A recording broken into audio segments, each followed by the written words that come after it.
Hello everyone. देखिए आज हम अरिथमेटिक प्रोग्रेशन यानी एपी सीरीज समझेंगे। ठीक है, एपी सीरीज क्या होता है पहले तो ये समझेंगे, फिर आपकी एनसीईआरटी क्लास 10th की जो मैथ्स की बुक है उससे क्वेश्चन करेंगे। ठीक है, तो पहले समझ लेते हैं अरिथमेटिक प्रोग्रेशन या एपी सीरीज होती क्या है। देखिए मैं आपको एक सीरीज देता हूँ 2, 4, 6, 8, 10 इस तरह से।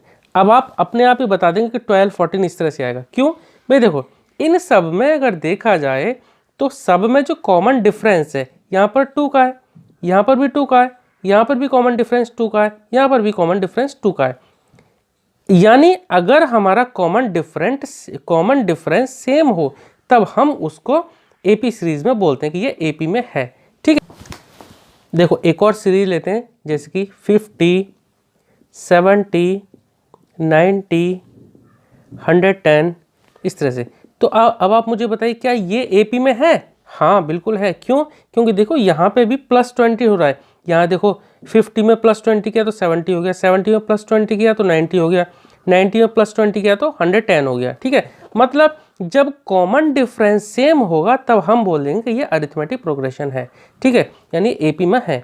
तो अगर इसका जनरल एक मैं बात करूँ तो A1, A2, A3, A4, A5 इस तरह से एक हमारी सीरीज है AN तक।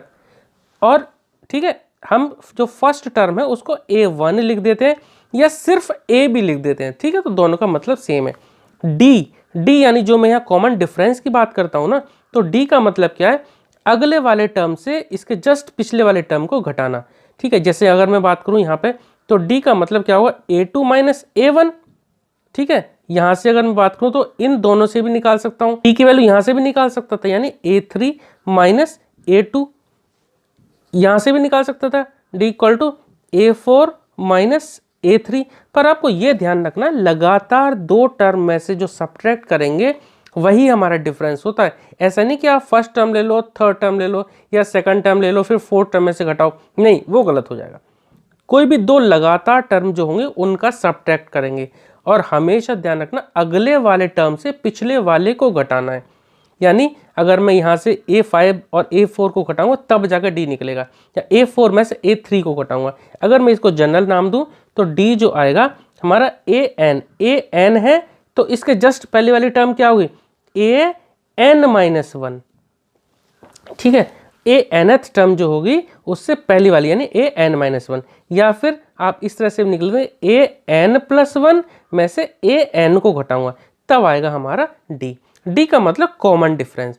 किसी भी सीरीज में अगर कॉमन डिफरेंस हमारा सेम है तब हम बोलेंगे कि ये अरिथमेटिक प्रोग्रेशन में है या फिर वो एपी सीरीज है हमारी।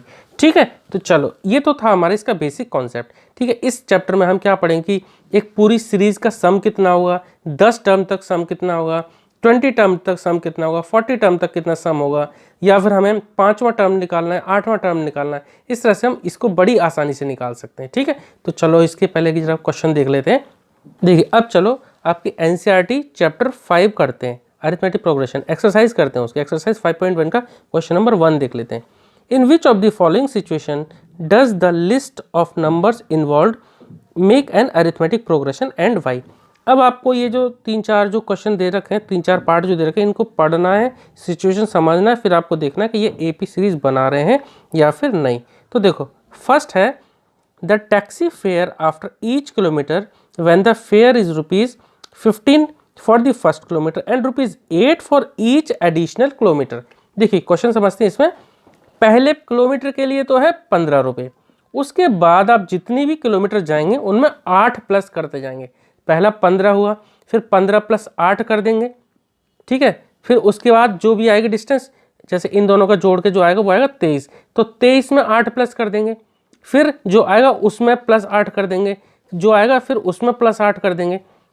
हर बार क्या हो रहा है? 8 + 8 ऐड होते जा रहा है।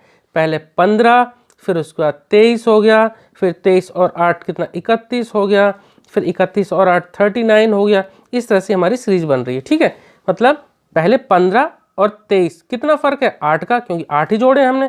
23 में और 31 में 8 का फ़र्क है। जब हमारा डिफरेंस सेम होता आ रहा है, जब हमारा अगली टर्म तब आ रही है उसमें डिफरेंस 8 जुड़ता जा रहा है, तो सब में क्या हो रहा है? +8 +8 +8 हो रहा है। तो ये क्या हुआ? हमारी एपी सीरीज में है। ठीक है, तो ये हमें बताना था कि एपी में है या नहीं है।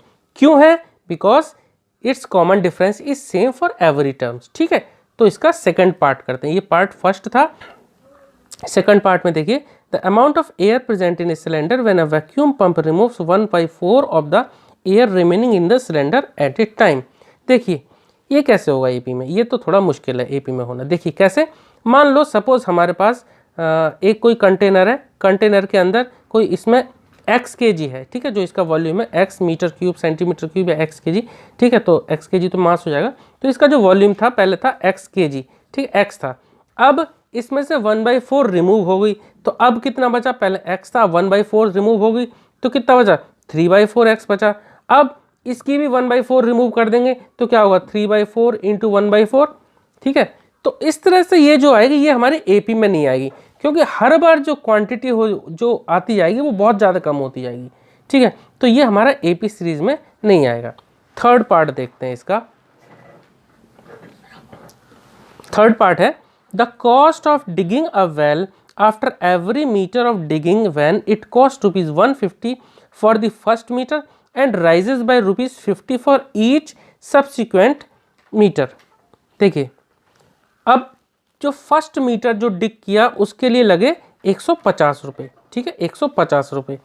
फिर जब 2 मीटर हो गए तो क्या होगा? 150 प्लस 50 कर देंगे तो कितना हो जाएगा? 200 रुपीज़। फिर 1 मीटर और खोद दिया, फिर 200 प्लस 50 कितना हो जाएगा? 250 हो जाएगा। 1 मीटर और डिग कर दिया, उसमें फिर से 50 कर देंगे, जोड़ देंगे तो 300 मीटर। इस तरह से हर बार आप देखेंगे प्लस 50 का जुड़ता जा रहा है इसमें, ठीक है। तो जब कॉमन डिफरेंस यहाँ पे सेम आ रहा है तब हम बोलेंगे ये एपी में है, ठीक। देखिए क्वेश्चन नंबर 1 का ही फोर्थ पार्ट देखते हैं। The amount of money in the account every year when ₹10,000 is deposited at the compound interest eight 10% per annum. देखिए कंपाउंड इंटरेस्ट कभी भी एपी में नहीं आता है, ठीक है, क्योंकि हर बार 8% पर एनम। क्योंकि अगर हमने फर्स्ट टाइम जमा करे 10,000 रुपये, ठीक है, अब 1 साल बाद कितने रुपये हो जाएंगे? वो हो जाएंगे 8% इसका निकाल लेंगे और उसमें जोड़ देंगे, ठीक है, 8% इसका निकाल लेंगे तो कितना आ जाए? जो 8% निकालेंगे वो इसमें जोड़ देंगे। 10,000 का 8% आ जाएगा 800 रुपये, तो कितने हो जाएगा? 10,800, ठीक है, क्योंकि 8% का मतलब 100 रुपये हैं तो 8 रुपये, 1,000 हैं तो उसमें फिर जीरो बढ़ा दो, 80 हो गए, 10,000 है तो 800 हो गए, 10,800। अब जो थर्ड ईयर के लिए जो निकालेंगे ना, देखो यहाँ तो फर्क आया सिर्फ 800 रुपये का। थर्ड ईयर के लिए जब निकालेंगे हम तो इस पर भी इंटरेस्ट लगेगा, ठीक है। 10,800 का अगर आप निकालो, ठीक है, 10,800 है, इसका आप 8% निकालो तो कितना आएगा? 8% निकालेंगे तो, ठीक है, 2 जीरो से ये 2 जीरो कैंसिल आउट हो जाते हैं तो ये कितना आ जाता है? 8 8 जा 64, 8 1 जा 8, 864 रुपये इस बार बढ़ेंगे। पहले 10,800 थे, इस बार देखो यहाँ से यहाँ तक तो बढ़े कितने? 800 रुपये। अब जो बढ़ेंगे वो कितने बढ़ेंगे? क्योंकि इंटरेस्ट 8% का है तो 864 रुपये बढ़ेंगे। पहले 800 बढ़े, इस बार 864, तो इसमें 864 जोड़ देंगे तो देखो कितना आएगा? ये आ जाएगा 4 और 6 और 8 और 4 और 6 और 8 और 8 16, इतना, तो 11,664, ठीक है, 11,664। तो देखो डिफरेंस पहले 800 का था, अब 864 का आएगा, अगली बार थोड़ा सा और आएगा।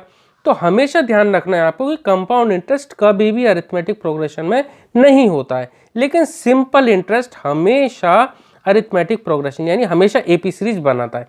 सिंपल इंटरेस्ट बनाता है लेकिन कंपाउंड इंटरेस्ट नहीं बनाता, ठीक है।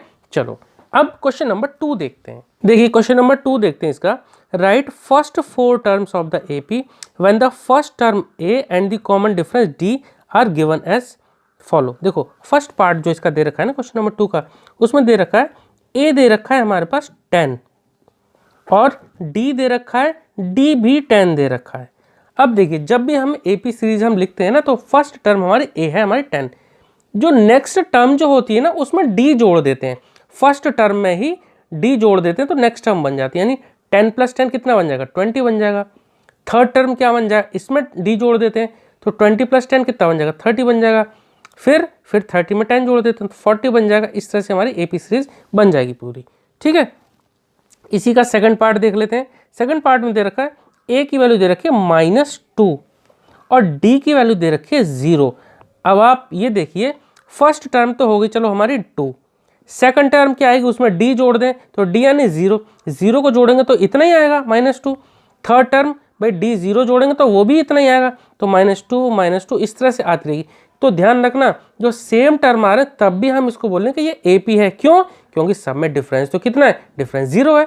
ठीक है, तो चलिए अब थर्ड पार्ट देखते हैं इसका। थर्ड पार्ट में है a की वैल्यू 4 है और d की वैल्यू -3 है। अब a की वैल्यू 4 यानी फर्स्ट टर्म तो आ गई हमारी 4, सेकंड टर्म कितनी आएगी, देखो मैं इसको ना अलग अलग टर्म करके लिख के बता दूं। जैसे a को मैं a1 मान लेता हूँ, a1 और a एक ही बात है, a1 की वैल्यू 4, तो a2 कितनी आएगी, a2 a में ही हम जोड़ दें जो फर्स्ट टर्म थी यानी 4 + d, तो 4 कितना हमारा, ये 4 तो इतना ही है सॉरी, d कितना है -3, तो 4 + -3, तो 4 + माइनस हो गया, 4 - 3 कितना आ गया 1। तो a2 की वैल्यू कितनी आ गई, a2 की वैल्यू हमारी आ गई यहाँ पर 1।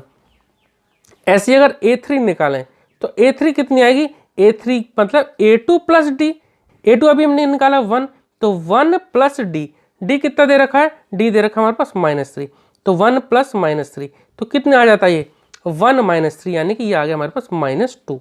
तो a3 की वैल्यू कितनी आ जाती है, तो a3 की वैल्यू हमारे पास आ जाती है, a3 आ जाती है हमारे पास -2। ठीक है, तो a1 आ गया, a1 दे रखा था, a2 हमारे पास आ गया, a3 हमारे पास आ गया।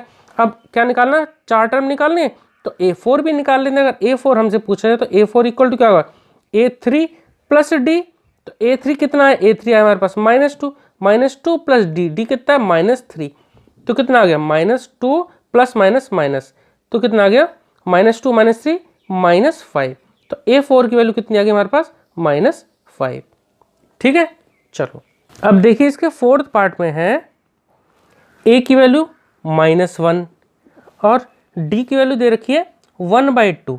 अब देखिए जो सीरीज बनेगी हमारी किस तरह बनेगी, a यानी a1, a है हमारा पास -1, अगर a2 की बात करें तो a2 क्या आएगा, a में ही हम d को जोड़ दें, तो a कितना था -1, d कितना है 1/2, तो -1 + 1/2 तो कितना आ जाएगा, ये हमारे पास आ जाएगा, देखो ये 1 है और ये आधा है। ठीक है, दोनों एक माइनस का एक प्लस का, दोनों अपोजिट साइन है तो घटा देंगे, 1 में से 1/2 का, तो 1/2 बचे, बड़ा कौन सा 1 या 1/2, तो 1 बचा है, 1 बड़ा है तो माइनस का।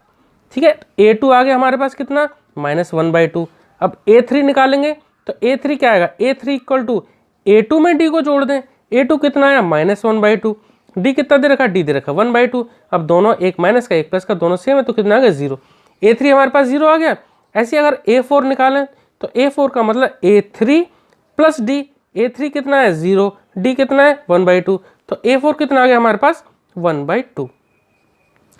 अगर हमसे सीरीज बोलेंगे, सीरीज अब क्या बन गई, तो a क्या था -1। ठीक है, अगर हमसे सीरीज बोलेंगे, सीरीज क्या हुई, तो -1, a2 कितना है -1/2, a3 कितना है 0 और a4 कितना है 1/2। ठीक है, ये हमारी सीरीज बन जाएगी। ठीक है, ये हमारी अरिथमेटिक प्रोग्रेशन बन गई। चलो अब इसी तरह से फिफ्थ पार्ट है, फिफ्थ पार्ट भी देख लेते हैं, इसका लास्ट पार्ट है इसका फिफ्थ पार्ट।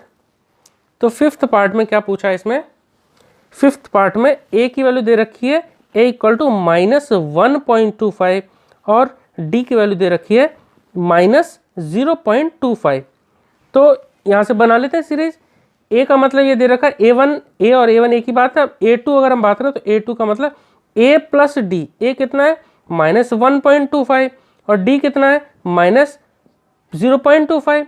अब देखो ये दोनों ही माइनस के हो जाएंगे ना, -1.25 प्लस माइनस 0.25, तो कितना आ जाएगा माइनस का 1.50। a2 की वैल्यू हमारे पास कितनी आ गई -1.50। ठीक है, ये तो मैंने आपको निकाल के बताया। जब आप थोड़ा सा और करने लगेंगे तो एकदम फ्लुएंटली एक बार में ये पूरी सीरीज को लिख सकते हैं। ठीक है, ऐसे अगर a3 निकालेंगे तो a3 का मतलब क्या होगा, a2 में हम d को जोड़ दें, a2 कितना है, a2 है हमारा -1.50 और d कितना है -1.5, तो प्लस माइनस माइनस ही हो जाएगा, तो -1.25, तो कितना आ जाएगा, ये हमारे पास आएगा -2.0 या सिर्फ -2 आ जाएगा।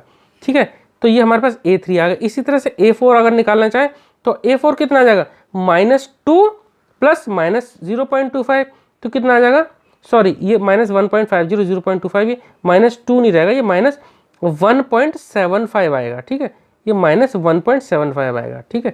ये गलती से मैंने गलत जोड़ दिया। चलो A4 देख लेते हैं, तो A4 कितना आ जाएगा -1.75 और D को लिख देते हैं। D कितना है हमारे पास, D है हमारे पास -0.25, तो ये कितना आ जाएगा, ये हमारे पास माइनस का 2 आ जाएगा, ठीक है, -2.0 या फिर 2, ठीक है। तो ये इस तरह से हम अगर एक टर्म दे रखी है और D दे रखा है तो हम बाकी अगली टर्म भी निकाल सकते हैं, ठीक है। चलिए अब चलते हैं नेक्स्ट क्वेश्चन पे। देखिए क्वेश्चन नंबर 3 देखते हैं। For the following APs right the first term and the common difference. देखिए बहुत आसान क्वेश्चन है ये, ठीक है, लेकिन फिर भी मैं आपको एक दो क्वेश्चन इसमें से, एक दो पार्ट इसमें से बता देता हूँ। देखो इसका फर्स्ट पार्ट दे रखा है, सीरीज यहाँ दे रखी 3, 1, -1, -3 और इस तरह से डॉट डॉट डॉट। अब अगर आपसे पूछा फर्स्ट टर्म, तो ऑब्वियसली जो फर्स्ट टर्म क्या होगी, a = 3।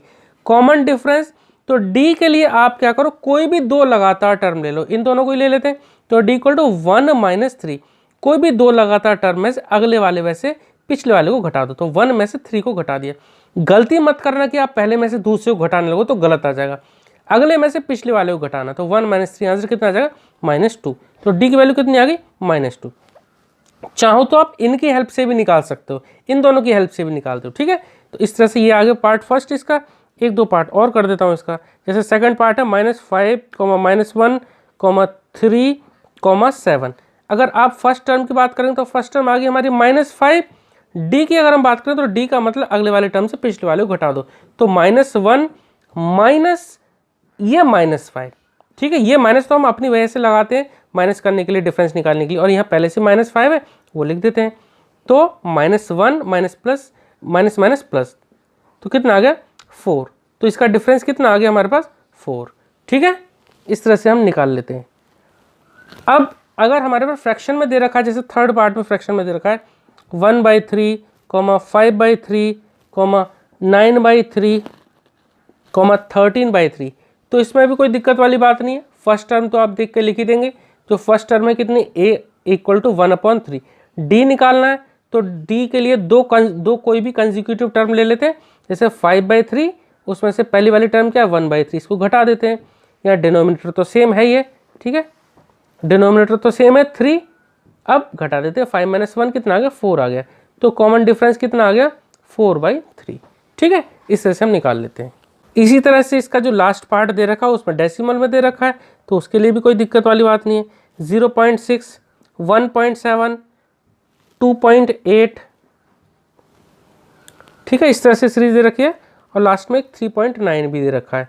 अगर हम फर्स्ट टर्म की बात करें तो फर्स्ट टर्म क्या होगा, फर्स्ट टर्म = 0.6। D निकालना है तो D = कोई भी दो लगातार टर्म ले लो, जैसे मैंने ये ले लेता हूँ 1.7 में से फर्स्ट वाली को घटाया था, यानी 0.6 को हटाया था, तो कितना बचेगा, इसको जब माइनस करेंगे आप तो ये बचेगा 1.1, ठीक है।